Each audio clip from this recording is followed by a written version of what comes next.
O exercício da atividade empresarial no direito brasileiro admite duas formas. Ou pode ser realizado por meio do empresário individual, que é quando a pessoa física resolve por si própria exercer a atividade empresarial, ou ele pode se dar por meio das sociedades, que é quando uma ou mais pessoas se juntam para conseguir um fim comum. A gente pode conceituar a sociedade, então, como uma pessoa jurídica de direito privado que explora empresarialmente o seu objeto social. Certo? Então, aquela pessoa jurídica que exerce exploração econômica do seu objeto social.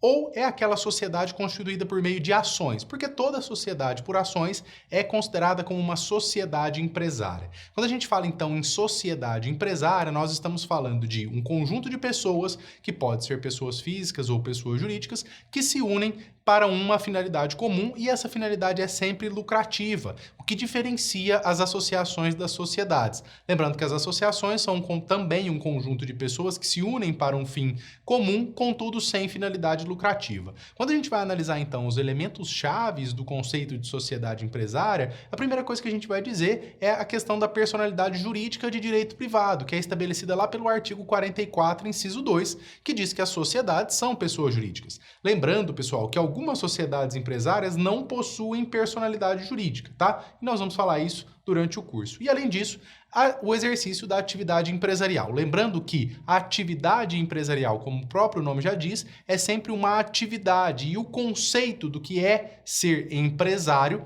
está escrito lá no artigo 966, do Código Civil, que estabelece o conceito de empresário no direito brasileiro, que pode ser exercido pelo empresário individual ou pela sociedade empresária, que importa aqui agora nesse nosso curso. A pessoa jurídica, a sociedade empresária como pessoa jurídica, ela possui uma personalidade jurídica diferente dos seus sócios, sejam eles pessoas naturais ou jurídicas. Então, a sociedade é uma personalidade jurídica, possui uma personalidade jurídica própria, o que implica uma separação patrimonial entre o patrimônio da sociedade e o patrimônio dos sócios que a compõem, revelando o princípio da entidade, tão conhecido como princípio da entidade, inscrito no artigo 1024, que vai dizer que os bens particulares dos sócios não podem ser executados por dívidas da sociedade, senão depois de executados os bens sociais, mostrando que existe uma diferenciação patrimonial clara entre o patrimônio da sociedade e o patrimônio dos sócios que a compõem.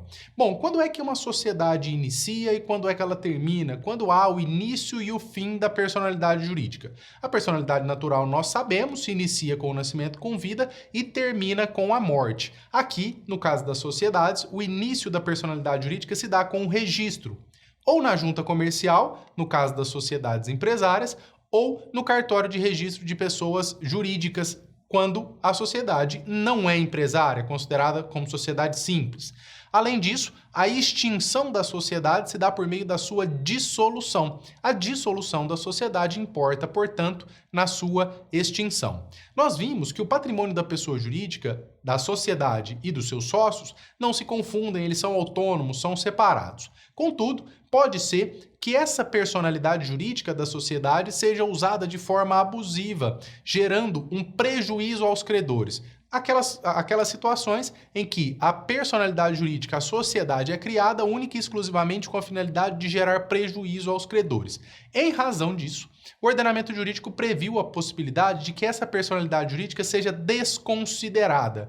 Pessoal, atentem-se, aqui não se trata de extinção da personalidade jurídica, se trata de desconsideração da personalidade jurídica para algumas finalidades específicas, possibilitando a execução dos bens dos sócios em lugar dos bens da empresa em casos específicos. Basicamente, no direito brasileiro, há duas aplicações da teoria da desconsideração da personalidade jurídica. A teoria menor, que é aquela que prevê que o mero prejuízo aos credores autoriza o afastamento da personalidade jurídica, e ela é adotada tanto pelo Código de Defesa do Consumidor quanto pela Lei dos Crimes Ambientais, das infrações ambientais. Já a teoria maior, que é a teoria adotada pelo Código Civil, prevê que, além do prejuízo, ou só o prejuízo não basta para que a personalidade jurídica seja afastada. É necessário que haja um abuso subjetivo ou objetivo da personalidade jurídica, ou que haja desvio de finalidade ou confusão patrimonial,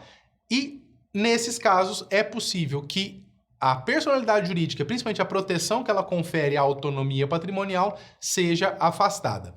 Essa desconsideração da personalidade jurídica, pessoal, ela pode acontecer de modo direto, eu afasto a personalidade jurídica e entro no bem dos sócios, ou ela também pode ser uma desconsideração indireta, quando existem grupos econômicos, conjuntos de empresas que detêm cotas entre si, cotas ou ações entre si, e pode haver desconsideração da personalidade jurídica para outra pessoa jurídica dentro desse mesmo grupo econômico, tá certo?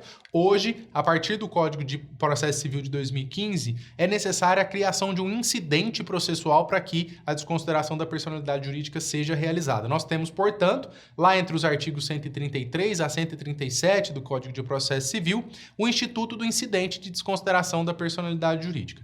Nós vemos, portanto, que as sociedades são um importante instrumento de exercício da atividade empresarial, pois confere uma maior segurança àqueles que executam a atividade econômica.